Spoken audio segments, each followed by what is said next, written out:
Cooked up for you today is this tasty morsel of a budget upgrade for the Food and Fellowship pre-constructed Commander deck. 6 cards are getting replaced with the total cost staying low at under $20. Let's introduce the commanders, the best hobbit in the series, and Frodo. Sam, Loyal Attendant, is 1 a green and a white that creates a food token at the beginning of combat on your turn. His other innate ability reduces by 1 the cost of cracking open one of those foods for that sweet 3 life gain. Frodo, Adventurous Hobbit, is a white-black vigilant creature that will have the ring tempt you when attacking with him, but only if you've gained 3 or more life. Then, if Frodo is your ring bearer and the ring has tempted you 2 times or more, you draw a card. Sam has 2 power 4 toughness, while Frodo has 1 and 3. Such a great detail is that the only way the ring tempts you is through Frodo, who alone carries that burden. More so, the central idea of this precon being food is such a fun idea, and so fitting for the hobbits. But remember, along with food payoffs, such as the one we've already seen with Frodo, there are also life gain payoffs and creating or sacrificing token payoffs throughout the deck. And on that note, the 35-cent Ravenous Squirrel is the first addition to the deck, replacing Eagles of the North. The squirrel can be cast using 1 black or 1 green mana, and whenever you sacrifice a creature or artifact, the Ravenous Squirrel will gain a +1/+1 counter. Food tokens are artifacts, and as you work your way through them as the game progresses, this creature will become a greater and greater threat. Importantly, the Ravenous Squirrel can sacrifice creatures or artifacts on its own by spending 1 a black and a green. Not only will this give the creature a +1/+1 counter, you will also gain a life and draw a card. Eagles of the North are a 3/3 flying creature that cost 5 and a white. When entering the battlefield, all your creatures get 1 additional power and gain first strike. It can also plane cycle for 1 mana, meaning you can discard the creature for 1 mana to find a planes in your library to add to your hand. The stat line for 6 total mana is bad, and the ETB effect really isn't close to good enough to make up for it. I want to take some time now to talk about 2 other creature-related topics. The first is Academy Manufactor. This is an $8.99 artifact creature that will create a treasure, food, and clue token whenever you create one of those 3 token types. The value of this creature is ridiculous in this deck, where you will be making food tokens all the time.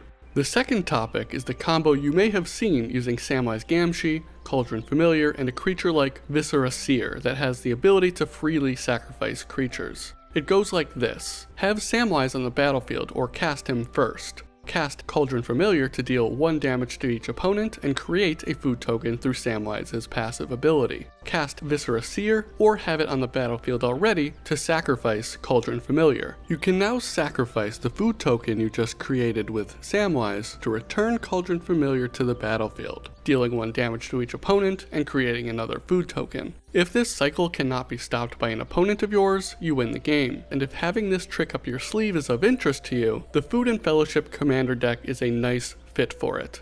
The next card to be replaced is the 3 and 2 white Sorcery Fumigate, which destroys all creatures, gaining you 1 life for every creature destroyed. I want to caveat this by stating this is a personal preference of playstyle, and to each their own. But this deck has 4 Wrath spells, which is too many in my opinion, so one of them has gotta go. You may prefer the life gain through Fumigate over the selective Wrath spells Dusk and Fell the Mighty, but with about 2/3 of your creatures having 2 power or less, you'll be able to reliably cast these spells to leave your creatures relatively untouched while devastating your opponents. The replacement will be the 2 and a green modal double-faced spell Bala Ged Recovery. This is a land on one side and spell on the other that lets you return a target card from your graveyard to your hand. Most of the recursion cards you'll find let you pull a specific card type or types from the graveyard. Others allow you to target any permanent spell like Revive the Shire found in this Commander Precon.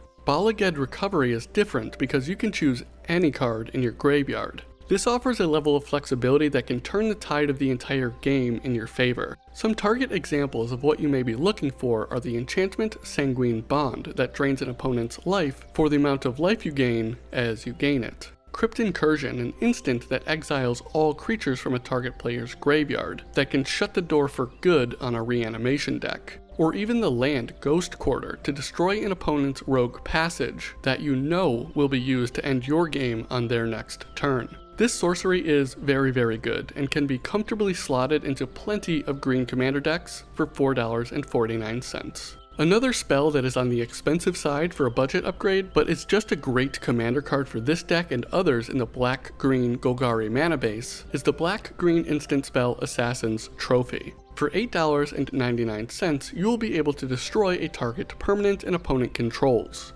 Not a creature or non-land permanent, you can target anything. As a consolation, your opponent will get a basic land from their library to place on the battlefield. 2 total mana to remove the biggest threat on the board is incredible value, and is likely to win you favor from the other 2 players at the table. I know I'd probably give you a pass or 2 if you got rid of somebody's Smothering Tithe or Rhystic Study. To be removed is the 1 white and black instant Mortify that destroys a target creature or enchantment. It costs more to do less, and I don't like that. If $9 is a tough ask for your budget upgrade, I understand, and offer to you a super fun alternative, Bake into a Pie. For 2 and 2 black, you can destroy a target creature at instant speed while creating a food token. The flavor of this spell is delightful, and you get a food token that you can use later on in the game. This spell is only 35 cents. This deck has a pretty low mana curve, but features 5 artifacts of 9 total that help you ramp. Chromatic Lantern is the artifact that will be removed. This spell costs 3 colorless, adds a mana of any color, and gives the rest of your lands that same ability. In 4 or 5 color decks, you can start looking at this artifact, but with 3 colors, it just doesn't hit the same.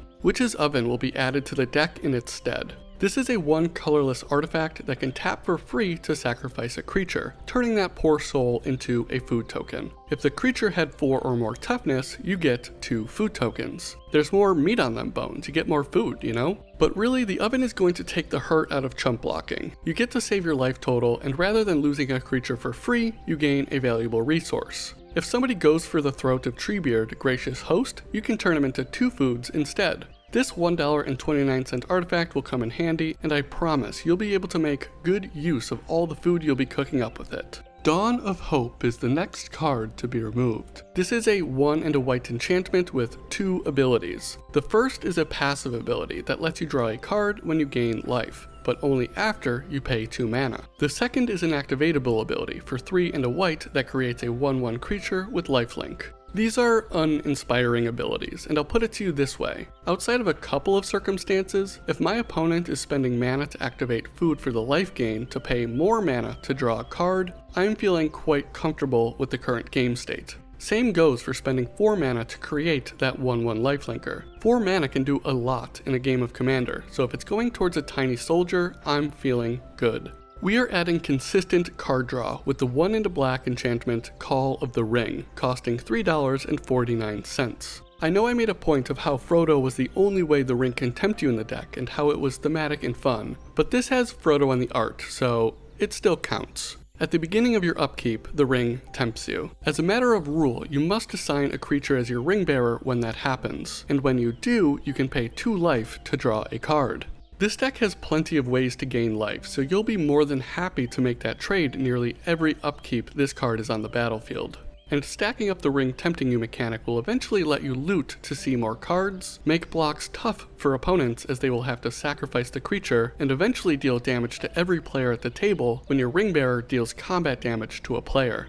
Last but not least are lands with the addition of the Hobbit homeland of the Shire. This land enters tapped unless you own a legendary creature and can be tapped for 1 green mana. Quite fittingly, this land can also produce food by tapping itself, an untapped creature, and spending 1 and a green. It just synergizes with what the deck wants to do, and the flavor is spot on, which goes a long way for me. It will replace a basic forest and costs 99 cents. There is one more land worth mentioning, which is the Gingerbread Cabin, that enters tapped unless you control 3 or more forests, but when it enters untapped, you can create a food token. To be real with you, you probably won't be getting that food in most games, but this is another fun card to add that will pay off here and there. Worth noting is that it is a forest, so when lands like Woodland Cemetery or Necroblossom Snarl require a forest on the battlefield or in your hand to enter untapped, Gingerbread Cabin will meet that requirement. There it is, 6 cards in, 6 cards out, totaling $19.60. Not only will these additions make the power level of this deck stronger, you'll have added a couple of Commander staple cards that can help round out other decks you own as well. Subscribe to the channel to see more Commander content, including budget upgrades, and check out the Riders of Rohan $5 upgrade video right over there. It's a good one. It's right over there.